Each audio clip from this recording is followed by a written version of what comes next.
తొలి చూపును వేడి కిరణాలలో తొలి బలపు జలతారు చెలి కనులలో తొలి చూపును వేడి కిరణాలలో తొలి బలపు జలతారు చెలి కనులలో విధిలోన విహరించుదామా విధిలోన విహరించుదామా అధరాల సుధాలు నేనందుకోనా అధరాల సుధాలు నేనందుకోనా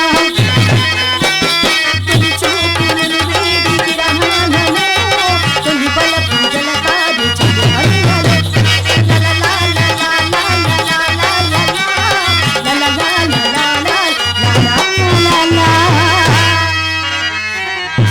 ఓహో ఏమి సౌందర్యము జలుగు వెలుగుల జలతారు చీరగట్టి జలుగు వెలుగుల జలతారు చీరగట్టి కురుల యందు విరజాజి మల్లెలు కురులు ముడిచి నుదుటిన తిలకంబు దిద్దుకొని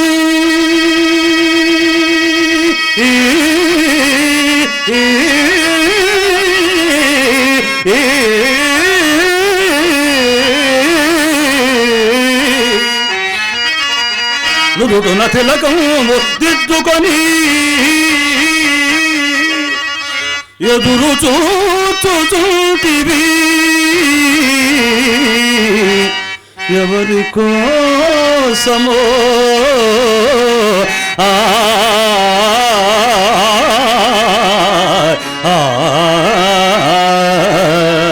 నీకోసమే. అవునా? ఈ పూట పూర్తిగా ముస్తాబైనావు. ఏమిటో కథ? కొత్త బేరం ఒకటి తగిలితేను ముస్తాబై కూర్చున్నాను, తెలిసిందా? వచ్చినదా కోపము? ఎంత ముక్కు పట్టని ముత్యము. అవునులేండి, ఎవరి మాటలు వారికి ఇంపుగానే ఉండును. ఈ పూట ఎవరో తప్పక పైకమెచ్చదరని నమ్మకముగా చెప్పిపోయినారు. కావున ఎటులైనా మా అమ్మనోరు కట్టవచ్చును కదా అని మహా సంతోషంతో ముస్తాబై కూర్చున్నందుకు కలిగిన ఫలితమే ఇది. అయినా అది ఏ పాపమో గాని మీ మగవారు మా ఆడువారిని అసలు నమ్మనే నమ్మరు. ఎందుచేత ఏ చండాలుడు నిన్ను నమ్మని వాడు నిర్మూలమైపోవును. ఏదో హాస్యమునకన్న మాటకు అంత అలుకై అందులకు. అవ్వ హాస్యమట హాస్యం. హాస్యమున కూడా హద్దు పద్దు ఉండనక్కర్లేదా? వడలమండు హాస్యమా చెప్పండి. ఓనేమో పొరపాటు కాని సుబ్బశెట్టి అందులోకి వచ్చినాడు. మనసులో ఏదో మలిన ఉండనే ఉన్నది. ఆ సంగతి మీకెవరు చెప్పారండి? నేను చూచినాను. వీధి గుమ్మములు వచ్చినతో మీ అమ్మ కంట పడవలసి వచ్చునని పెరడు గుమ్మ కడుకు వచ్చేసరికి అతడు తటాలను తలుపు తెచ్చుకొని బడాలను బయటపడినాడు. ఆ పాటు నన్ను చూచి అతను చూచి నేను తెల్లపోయినాము. అంతటా అతనికి అనుమానము కలుకుంటున్నట్లు కోడెగమలాడుచూ కొంత దూరము వెంట వెళ్లి సాగనంపి మరీ వచ్చి తిని. ఇంకనేమి ఎలాగూ కోడిగమలాడుచు కొంత దూరం వెంట వెళ్ళి సాగనంపి మరి వచ్చారుగా. మరి ఎందులోకే తెంచి సుబ్బారావు గారు అని మీరు అడగలేకపోయారా? అడిగినాను. ఏం చెప్పాడు? ఏదో మేళము కావలసి వచ్చినానని చెప్పినాడు. మరి చెప్పినాడు కదా, మీ సందేహం ఏమిటి? నా సందేహమా? చెప్పిన తమరు కోపగించుకున్నారు కదా. అలే వారే, నాకెందుకండి కోపం? అయినా నాయంది ఏదైనా దోషం ఉండింది కదా. శభాష్, అది మాట. అట్లయినతో ఇప్పుడు చెప్పేది వినుము. మేళము కొరకు వచ్చిన వాడు విచ్చలవిడిగా వీధి గుమ్మన పోక బెదరుచు పెరడుదారిన పోవడం నా సందేహం. అదుగో ముఖము చిట్లించుతున్నావు, అప్పుడే వచ్చినదా కోపము? మరి అట్లయినా ఆ సంగతి కూడా ఆయన్ని నిలబెట్టి మరి మీరే అడగలేకపోయారా? అడిగేవాడిని. ఇంతలో ఒక బాల్య మిత్రుడు అగ్గుపడిచే ఆధారము చే కుశల ప్రశ్నలు అడుగుతూ వేయటం వలన అందులోకి ఏర్పడినది కాదు. సరేలేండి, నేనే చెప్పేదని గాని సావధాన చిత్తులో ఆలకించాలి. మరి సరియేనా? ఏమండి, మా ఇంటికి మేళంకు వచ్చిన వారికి అది ఎవరికైనా సరియే మర్యాద చేయటం అనేది మా ధర్మం కదా. అందులోకే మా అమ్మ తన మేడ మీదకి వెంట పెట్టుకుని వచ్చి ఇదిగో కుర్చీ వేసి కూర్చుండబెట్టి తాంబూలం వేయగా ఆ సుబ్బారావు ఏం చేశాడు తెలుసా? ఏం చేశాడు? వచ్చిన పని కాస్త విడిచిపెట్టి నాతో అధిక ప్రసంగాలు మొదలు పెట్టాడండి. ఈ విధంగానే నాకు చిర్రాకొచ్చి మేడ దిగిపోయి కానీ ఇంతలో నా మనసు కనిపెట్టిన మా అమ్మ మాత్రం పెరడు చూపుడుకని కారణం చేత మన తోటలోనికి తీసుకుని వెళ్ళి ఆధారనట్టే సాగనంపినది. మీరు నమ్ముడు నమ్మక పొండు నడిచిన యథార్థం మాత్రం ఇదే సుమా. నీవు నా తోడ నలుసంత అబద్ధమాడవనే కదా నా నమ్మకం. మీ తోడనే కాదు, ఎవ్వరి తోడను నలుసంతబద్ధమైన ఆడను. అసలు చింతామణి ఈ కులములో పుట్టవలసింది కానే కాదని పిన్నల మొదలు పెద్దల వరకు శ్లాఘించుటకు ఇది ఒక కారణం కూడాను. ఎవరి మాటలో ఇలా చింతామణి? నేను మాత్రము నిన్ను ఎన్నిసార్లు శ్లాఘించలేదు.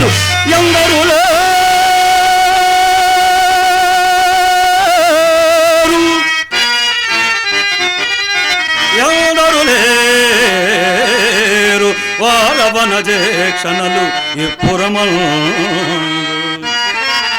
కల్లలను కందువ మాటలు విటుల గారడి చేయొచ్చు దొల్లలోపుగా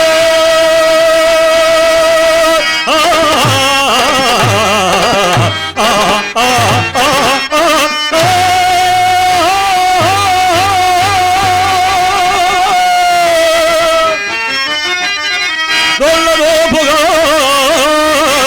వందలు వేలు గుంజుకొనుగారలు ఎందరులే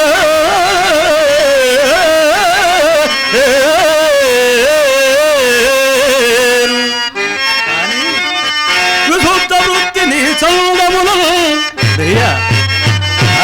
విశుద్ధ వృత్తిని చందములు గుణ విచారణ చల్పెడి వారు కలిగిరే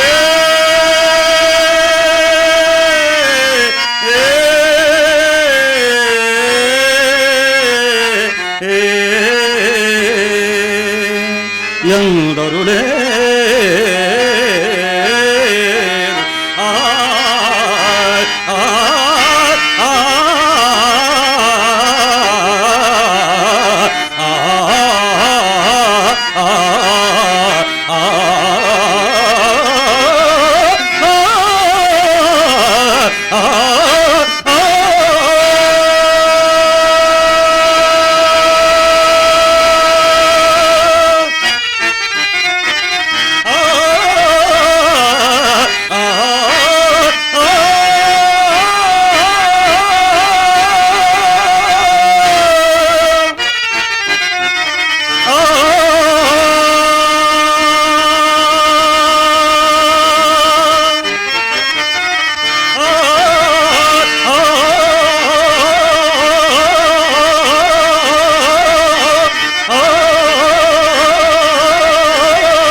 వరదలు రావాలన్నమాట మీరు ఇలా పాడాలంటే. సరే కానీ ఈ ఆట పాట వీటన్నిటికీ ఏముందిలే, కడుపు నిండా అవేగా. ఎంతకు వెళ్ళిన పని ఏమైందో చెప్పనేలేదు. ఏమొకటికి ఏమన్నది, దైవము తరచుగా ధనికుల నాలుకలు తాటి పట్టలు తోడను, చేతులు చేవమరాకులు తోడను, హృదయము ఉక్కు ముక్కల తోడను చేయను. అవునవును, ఇది అంతయో చావు కబురు చల్లగా చెప్పుడికి కావాలయో. ఇప్పటికంతే కానీ మరి ఒక 2-3 దినములు తప్పక సానుకూలముకు కాగలదు ప్రియ. ఓహో, ఇకనేమి ఎప్పటి పాఠమే దిగినది. ఇది వరకేమో రేపు రేపు రేపు రేపు